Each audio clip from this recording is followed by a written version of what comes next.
180蚊加到400蚊，加幅超過1倍。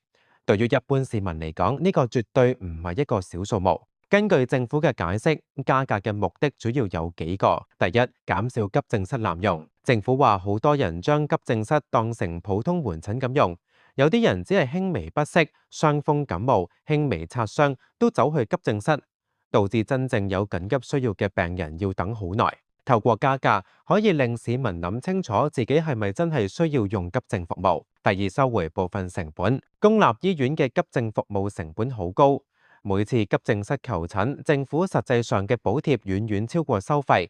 加價可以收回多啲成本，令醫療系統更加可持續。第三，引導市民善用醫療資源。政府希望市民明白，急症室係俾真正有緊急需要嘅人用。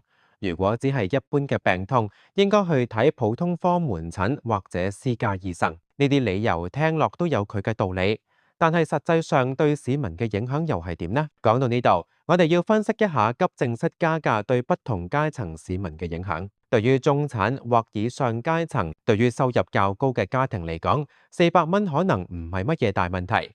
佢哋可能本身都習慣睇私家醫生。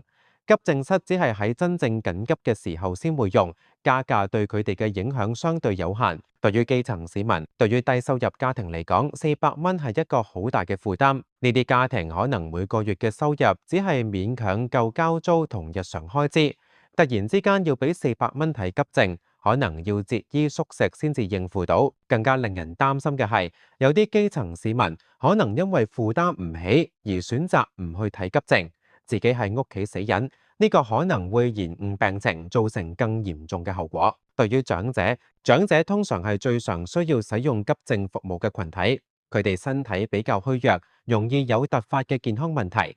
好多長者嘅收入有限，400蚊對佢哋嚟講係唔輕嘅負擔。對於小朋友嘅家庭，小朋友好容易病，尤其係夜晚突然發高燒、嘔吐呢啲情況，家長都會好擔心。加咗價之後，家長喺決定去唔去急症室嘅時候，可能會多咗一層考慮，真係需要去嗎？定係等聽日睇普通門診算？呢種猶豫有時候可能會延誤治療嘅黃金時間。政府話加價係為咗減少急症室濫用，咁我哋就要問，急症室濫用嘅情況真係咁嚴重嗎？根據過往嘅報道同數據，確實有一定比例嘅急症室求診者被分類為非緊急類別。喺急症室嘅分流制度入面，病人會被分為5個類別。第一類危殆即時處理，第二類危急15分鐘之內處理，第三類緊急30分鐘之內處理，第四類